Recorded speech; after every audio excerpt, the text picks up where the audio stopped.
The stars outside the viewport were cold and distant, scattered across the black like a graveyard of suns.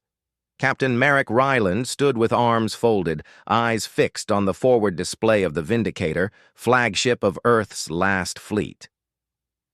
The war had dragged on for 5 bloody years, 5 years of retreat, of human colonies razed, of surrender demanded at the Empire's blade. Now the Empire wanted humanity on its knees. Merrick's lip curled at the memory of their envoy, a pale-skinned, long-faced noble from the Drathari High Court. The message had been simple. Submit. Kneel before the Empire. Your worlds will be spared. Your people will serve. Resist, and be extinguished. The Council on Earth had debated. Politicians had wrung their hands, called for compromise. But those who had seen the Empire's mercy, entire populations culled, children taken as tribute, cultures erased, knew better. And for Merrick, whose brother had been among the first massacred on New Leighton IV, there was nothing left to discuss. The door behind him hissed open. Commander Juno Vin stepped in, helmet under her arm, the gray of her combat suit still streaked with soot from the last engagement. "They hit Hyad's Prime," she said flatly. "Orbital bombardment. Civilians. No military targets." Her jaw tightened. "No survivors." Merrick didn't move. His voice was ice. "And the Council? They're still debating terms." Bitterness twisted her tone. "Of course they are." Merrick had given up on the politicians long ago. "Ready the fleet," he said quietly. "All ships. Full burn. We're taking this to them." Juno looked at him, eyes narrowing. "You mean?" "Yes," he said. "We're not defending anymore." His gaze remained fixed on the stars. "We're going to turn their worlds to ash." An hour later, the fleet moved. 82 ships, scarred and battle-worn, launched from high orbit over Europa Station. Carriers, dreadnoughts, fast attack cruisers. All that remained of Earth's spacefaring strength. No reinforcements. Were coming, no reserves, this was it. The target. Drathar Prime. The heart of the Empire. It wasn't just vengeance. It was necessity. The war was lost, unless they shattered the Empire's will now. The crew of the Vindicator moved with grim purpose. No one asked about surrender. No one questioned orders. Everyone aboard had lost someone, a brother, a wife, a child. They were beyond hope. What remained was resolve. As the fleet slipped into fold space, the stars stretched, then vanished. Silence fell on the bridge. Merrick stood alone at the command. Deus, a single line from the Empire's envoy, repeating in his mind, "You humans are vermin. You will kneel or you will burn." The irony was bitter.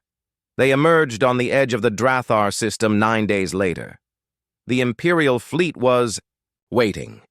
200 warships, gleaming and unbroken, stretched across the void like a blade. A lesser man might have faltered. Merrick felt only cold certainty. "Transmit fleet-wide," he ordered. Juno opened the channel. All ships, all crews, listening. Merrick's voice rang clear. "There will be no surrender, no quarter. We fight to the last.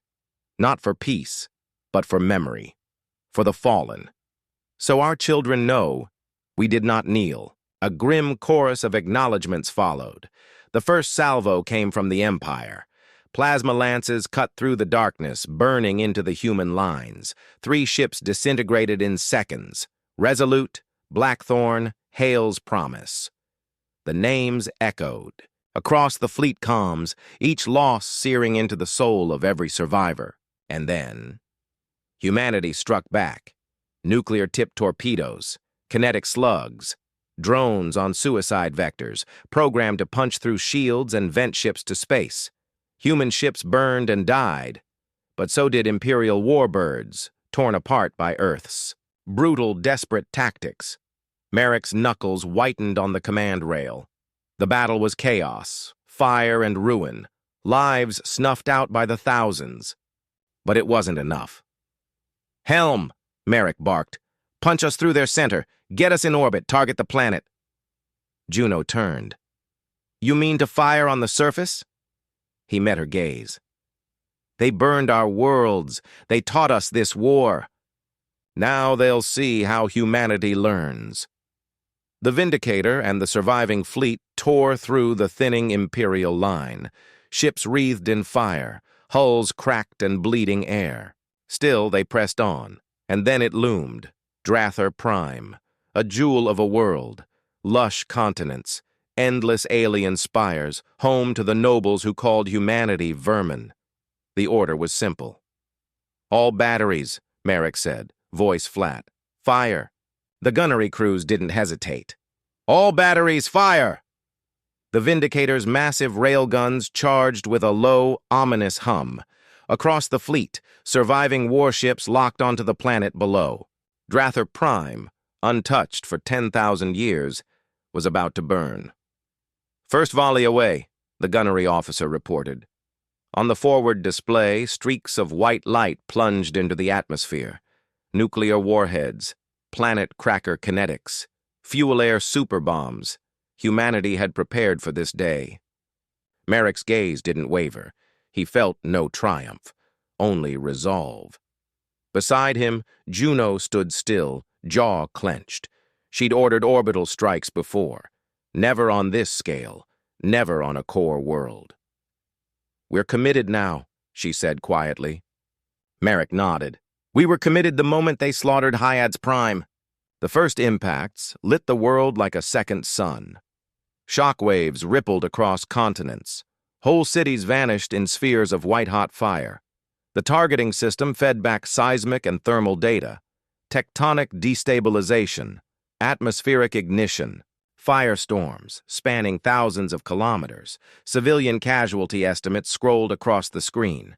500 million, 600 million, climbing. Merrick forced himself to watch. He had sworn an oath to never forget New Leighton-Thorf, where his brother Jonah had died with a rifle in hand, defending a hopeless line. Jonah's last message still lived in Merrick's mind, raw and unbidden. "Don't kneel, Merrick, no. Matter what they do. Don't you fucking kneel." "Incoming comms burst," the comms officer called. "Imperial channels, desperate. Human commander, ceasefire. Civilians are dying. There are children." Another burst. "Human, fleet, stand down. You've proven your point. We seek parley." Merrick's voice was steel. "Silence those transmissions." The comms officer hesitated, eyes flicking to Juno. "Do it," she said grimly. "We came here to end this." Outside, the battle still raged, but with less fury. The Empire was breaking. "Multiple Imperial ships retreating," Juno reported. "They're pulling back." "Cowards," Merrick muttered. "They'd have shown us no mercy." Another volley of planet busters fell, carving new scars into Drather Prime. The planet's comm grid was failing. Ash clouds darkened the orbit. Still, Merrick felt something stir in his gut. A question. How far is too far? But it was too late. "Sir," a sensor officer called. "Visual. Orbital lifts. Civilian transports attempting to escape." Merrick crossed the deck in 2 strides. The display confirmed it. Hundreds of refugee ships, packed beyond capacity, clawing for orbit through smoke and fire. Juno looked at him. "Orders?" The bridge was silent. Merrick gripped the rail. His throat felt dry. Another memory. The evac ships of Hyad's Prime, gunned down by Imperial cruisers. No survivors. Now, humanity stood in that same place. He closed his eyes. When he opened them, his voice was stone. "Fire on military craft. Civilian vessels. Disable their drives. No survivors reaching Imperial space. A brutal compromise. Not clean, not merciful, but not total slaughter." Juno nodded slowly and relayed the order, and so the slaughter continued. Human interceptors screamed down through the skies, targeting military gunships, crippling escape vessels. Pods spiraled into the atmosphere. Engines gutted. By the hour mark, the surface was barely visible through ash and fire. Continents buckled, oceans boiled, night and day ceased to matter. "Casualty estimates?" Merrick asked quietly. The sensor officer's voice shook. 1.7 billion. Rising. Merrick said nothing. It should have felt like victory. But on the command deck, watching the death of a world, he felt something else. A weight, heavy on his chest. Juno stepped close, her voice low. "We're crossing lines, Merrick." "There are no lines left," he said, but the words rang hollow in his ears. Hours passed. When the last of the fleet regrouped in high orbit, Drathar Prime was a scarred husk. Atmosphere poisoned, surface uninhabitable. No aid would come, no recovery was possible. Silence hung on the bridge. Finally, Juno spoke. "We've done it. The Empire's capital is gone." Merrick nodded, though his throat was tight. "Signal the fleet, withdraw. We're done here."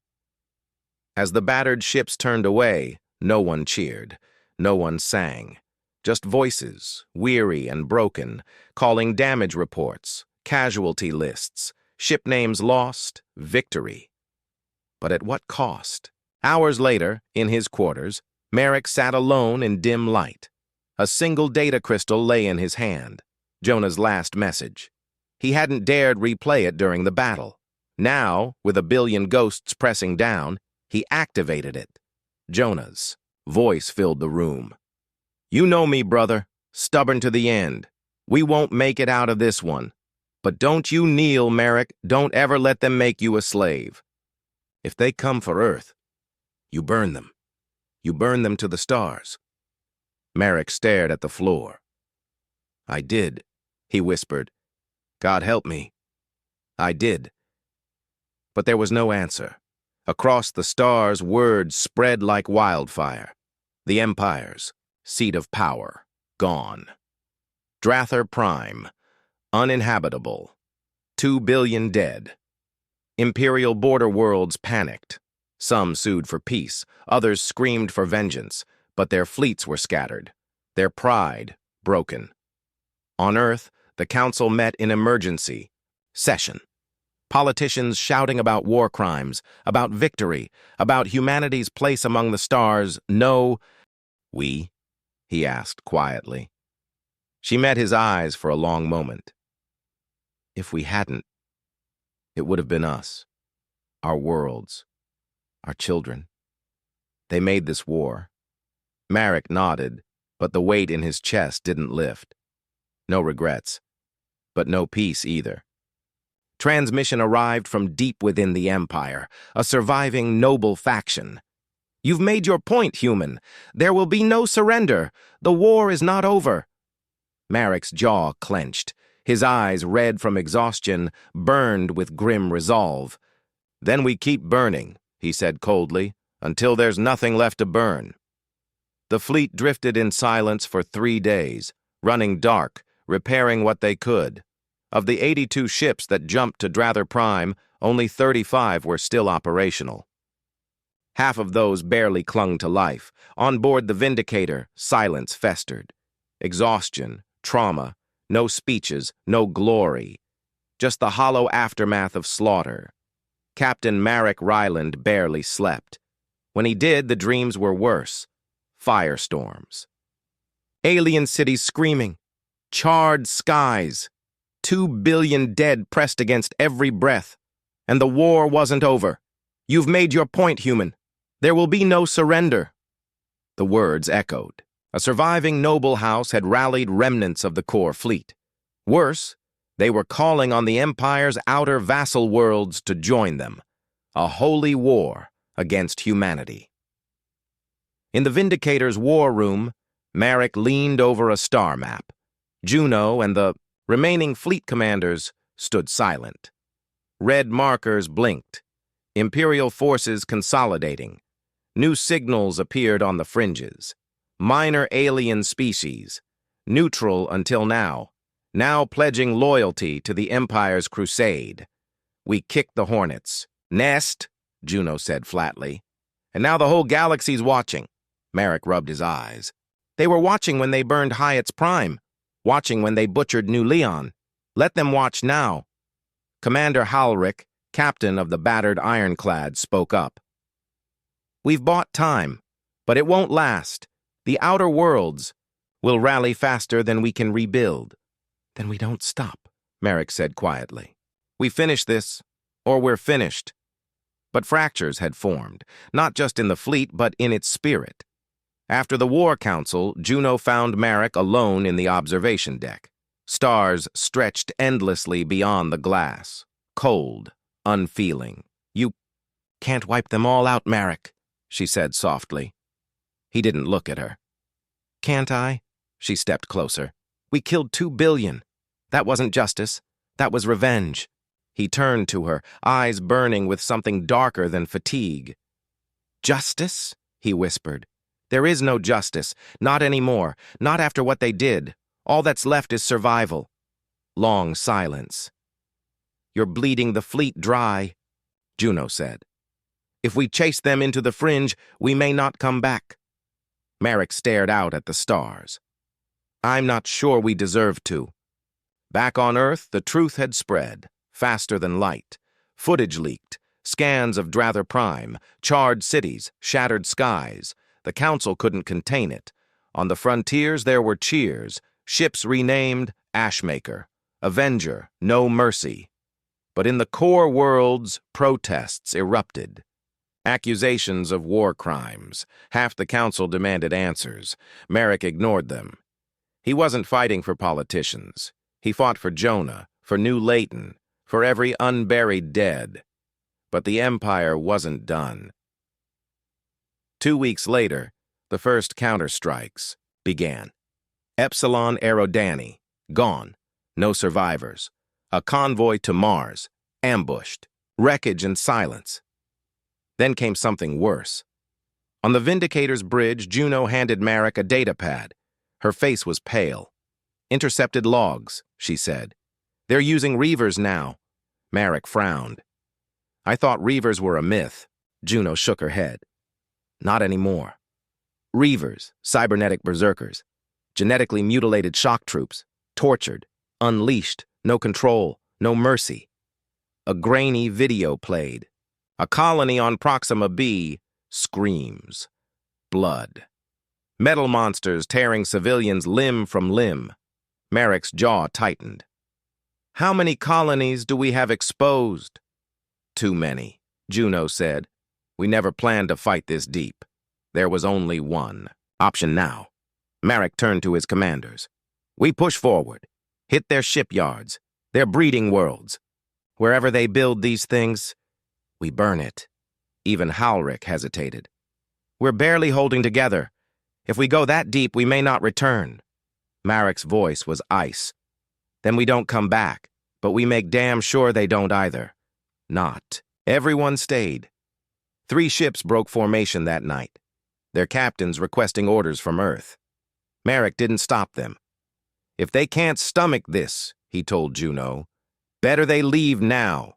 But it hurt. Every ship mattered now. The next target? Velcaris. An outer rim forge world.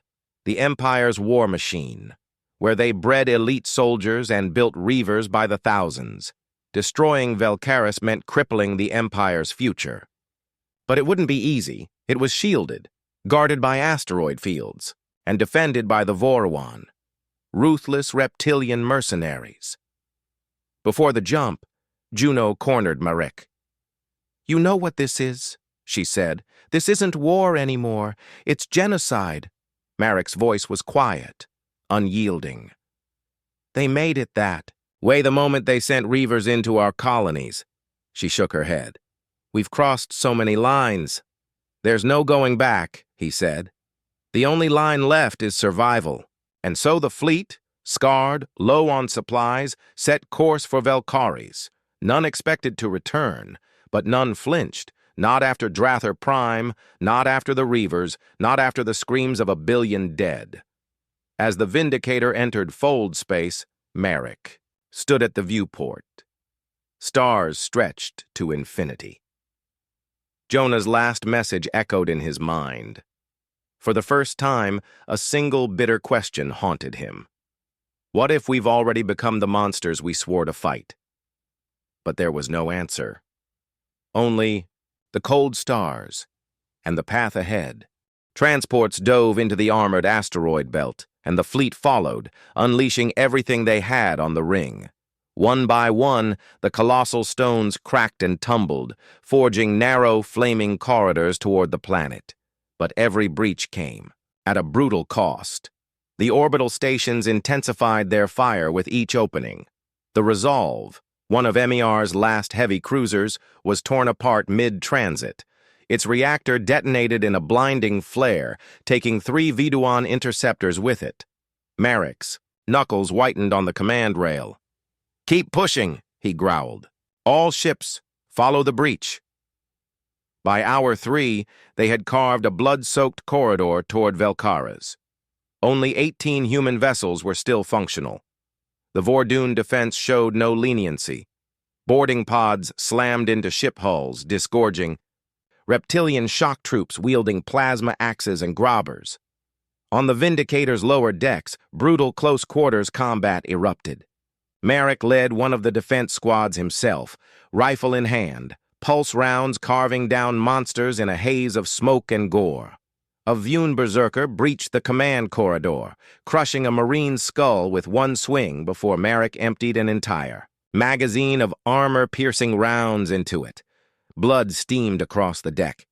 Juno arrived moments later, visor cracked, arm burned. "This is madness," she panted. "We'll lose everything here." Merrick wiped blood from his visor, breath ragged. "Then we take them with us," he replied coldly. After 6 unrelenting hours, the fleet finally broke into low orbit. Velkaras loomed below, an industrial nightmare of forged cities, biofactories, and spires vomiting toxins into a blood-red sky. Sensors lit up with Reaver production sites. Merrick issued the order, "Prepare for planetary bombardment." But something made him pause. Targeting data showed civilian structures clustered thickly around the forges. Intel confirmed. Tens of millions of conscripted laborers, many from enslaved species. Non-combatants. Collateral. Juno saw it too. She stepped closer, voice hoarse. "This isn't Drathar, Merrick. We can hit the forges without leveling the cities." Merrick's jaw clenched. He remembered Jonah's words. "Don't kneel. Burn them." But after Drathar, the screams still haunted him, yet time was vanishing. Imperial reinforcements were folding in from the next sector. Hesitation now meant encirclement. Annihilation. His voice hardened. "Primary batteries, target forges only. Secondary batteries, suppress defenses, no wide-area strikes. A compromise. A sliver of humanity clinging to the void." The Vindicator's guns opened fire, joined by the fleet's surviving warships.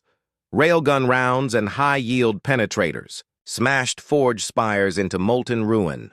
Shockwaves rippled across the charred surface. Reaver berthing pits boiled beneath precise barrages, but the defenders were fanatics. As the forges burned, more enemy ships folded into orbit. The human fleet was outnumbered 5-1. Merrick's cruisers buckled under relentless fire. The Storm Rider vented atmosphere, spiraling into a flaming death dive. The Vindicator's secondary shields collapsed. "Core integrity down to 40%, engineering reported. "We won't survive another wave." Merrick's voice cut through the chaos. "Signal all ships. Begin withdrawal. Now." Juno turned, stunned. "You're calling it?" "We've crippled their production," he said flatly. "But if we stay, we die for nothing." She stared at him, then nodded. The remnants of the fleet pulled out under withering fire, weaving through the fractured ring. Half didn't make it. The Vindicator was the last to escape orbit, Velkaras burning behind it, wounded but not destroyed. Merrick stood once again at the viewport. Another world scarred. Another mission that felt more like damnation than victory, and the whispers were growing louder. In the days that followed, as the fleet limped through deep space, morale collapsed. Rumors spread. Some said Marek had lost his mind. Others said he'd gone soft after Drathar. Mess halls turned violent, arguments becoming fists. Brothers in arms now divided over whether the war should end in fire or if there was still a line left to hold. Juno found him again, alone on the observation deck. "You can't carry this alone," she said. "You're cracking." He said nothing at first, eyes fixed on the stars. Finally he spoke. "I thought after Drathar, nothing could touch me again. But when I saw those cities," his voice cracked, "I hesitated. Hesitation isn't weakness," Juno said. "It's what keeps us human." But Marek wasn't sure anymore, because beyond the next fold jump, the Empire was regrouping. Earth remained exposed. No room for peace. No room for doubt. The war would go on, and in Marek's gut, under the weight of exhaustion and guilt, a darker whisper stirred. What if there's no line left to hold anymore? The fleet drifted in the void, scars fresh. Of the 82 ships that once answered Marek's call, only 12 were still combat-capable. The rest were wrecks, or vapor. Repairs dragged on. Engineers were stretched to breaking. Supplies dwindled. Med bays overflowed with wounded. And word spread fast. Imperial reinforcements had entered the adjacent sectors in force. Juno confronted him in his quarters, arms folded, voice steel. "We need to pull back," she said. "The fleet's bleeding out. We need resupply. We need to regroup." But Marek didn't answer. His eyes were locked on the holo display, news feeds from Earth filtering in across the void. Fractured comms. Every report worse than the last. Enemy ships near Mars orbit. Strike fleet detected near the Jovian moons. Unknown weapon signatures. Super heavy platforms inbound. And then, the worst. Direct hit on Earth orbit. London arcology. Cluster. Destroyed. Marek's hands clenched into fists. "London," he whispered. Juno's voice softened. "We have to go back." It wasn't a choice anymore. Earth was under siege. Marek stormed onto the Vindicator's bridge. "Signal the fleet," he barked. "Plot course for Sol, best speed." No formation drills, no final war councils, just desperation. The jump took 17 hours. When they emerged at Sol's edge, the stars looked colder, emptier. Earth's signal traffic was chaos. Emergency bands crackled.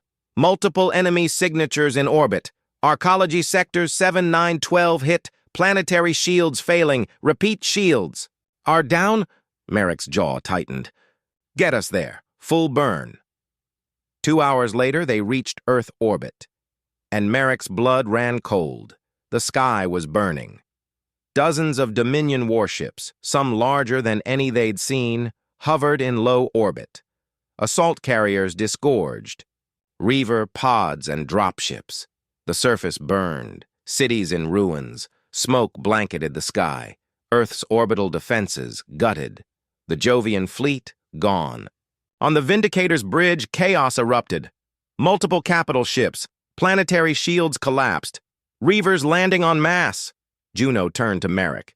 "This is what they wanted. Payback. For Drathar." Marek's voice was steel. "Then, we give them hell. No time for tactics." He ordered the fleet to charge, straight into the heart of the enemy formation. A suicide run, to buy Earth time. The battered ships surged forward. Vindicator's main guns roared, shredding an enemy. Destroyer. The last horizon, once a colony vessel, rammed a Reaver mothership and detonated its core. The explosion lit the void, but the price was brutal. Enemy plasma fire cut through them like razors. One by one, the fleet fell. Iron spear, defiant. Razor wind. By the second hour, only 5 ships remained, and Earth's orbit still swarmed. Groundside? Worse. Reaver pods blanketed continents. Live feeds showed nightmare creatures tearing through cities, civilians slaughtered, old military garrisons overwhelmed, drones, tanks, infantry, outmatched. Reavers were made for one thing, terror, and they were winning. Merrick watched in silence. This was the war he'd hoped to end, and now it had come home. Then a voice cut through the static. "Captain Ryland, this is Admiral Steele, Planetary Defense Command. We're holding what we can, but we need a final strike. Hit their orbital platforms now before we lose everything." Juno turned. "If we do that, we lose the fleet." Merrick's voice was quiet. "If we don't, we lose Earth." No debate. The last 5 ships surged toward the Dominion dreadnought above Eurasia. A floating monster, a command hub, their only shot. Enemy batteries flared. The Resolute blade was vaporized instantly. Vindicator took a brutal hit, decks venting, alarms screaming, but Merrick stood firm. "All guns!" he roared. "Target that dreadnought! Everything we've got!" Rail slugs tore into its core. The enemy returned fire, shattering Vindicator's hull. The starboard engine went critical. Merrick slammed into the command rail, blood streaming down his face. Still, no retreat. "Keep firing!" The final salvo, plasma torpedoes, slammed into the dreadnought. It exploded in a sunburst of flame, but the cost was total. Vindicator was dying. Juno staggered to Merrick's side.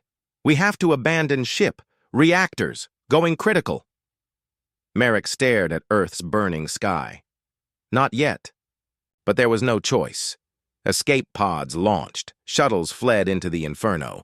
Merrick remained on the bridge until the last moment, watching. Juno dragged him into the final escape pod. They barely cleared the ship as Vindicator erupted. A funeral. Pyre in the void. The shuttle tumbled through shockwaves. When Merrick came to, it had crash-landed somewhere on Earth. Smoke everywhere. The sky, black. Juno crouched nearby, rifle in hand. "Welcome home." The war had changed. No more fleets, no more tactics, just survival. Earth was the battlefield now. Ash drifted down like snow. Cities burned. Towers shattered. Merrick staggered from the wrecked shuttle, blood drying on his face. His armor cracked, his lungs burning with soot. Juno scanned the horizon. Multiple Reaver packs, survivors scattered, no command structure left. Merrick could still hear the final moments of Vindicator, screams over comms. Most were dead, the rest lost. "Who's left?" he rasped. Juno pulled up a hollow map. Militia bands, Europa Marines, civilians with scrap weapons, maybe a few council guards in the old bunkers. She looked up. "But the Reavers own the streets." Merrick nodded. "Then we take them back." By nightfall, they linked with survivors, a ragged squad led by Captain Rowan near the Geneva ruins. Exhausted Marines, civilians with rifles and pipe bombs. No uniforms, no hope. Rowan saluted grimly. "Didn't think anyone made it down." Merrick's voice was hollow. "Didn't think we'd survive the fall." Rowan led them through collapsed arcologies. "The Reavers hit 3 nights ago. We're holding the old tunnels, but barely." "How many?" Rowan's face was pale. "Thousands. And they don't stop." That night, they gathered in a half-collapsed Mag-V tunnel, scavenged lamps flickering. Rowan pointed to the map. "Central Arcology Sector, that's their hub. Reaver pods landed there first. It's their staging ground now." "If we don't, take it," Merrick said. "The city dies." Juno frowned. "With what? Civilians and scrap weapons?" Merrick stared at the map. "We don't have a choice." At dawn, they struck. Merrick led the team through sewer tunnels beneath the sector. Above them, Reaver shrieks. Juno moved beside him, rifle ready. You know this is suicide? Better than watching Earth burn. They surfaced near a shattered mag rail station. Fires choked the skyline. Dominion dropships rained more Reavers. Every block was war. The first clash came fast. Metal claws, red eyes, screams. Keller, dragged into the dark. Diaz, torn apart. Still, they pushed. At the core plaza, they found Reaver birthing pods. Metal cysts oozing black fluid. Demo charges now! Merrick barked. Explosions ripped through the plaza. The Reaver tide faltered. Merrick pressed the assault. By nightfall, the sector burned. Only 20 of them remained, but the city was still theirs. Rowan's voice crackled over comms. You did it. We've got a chance now.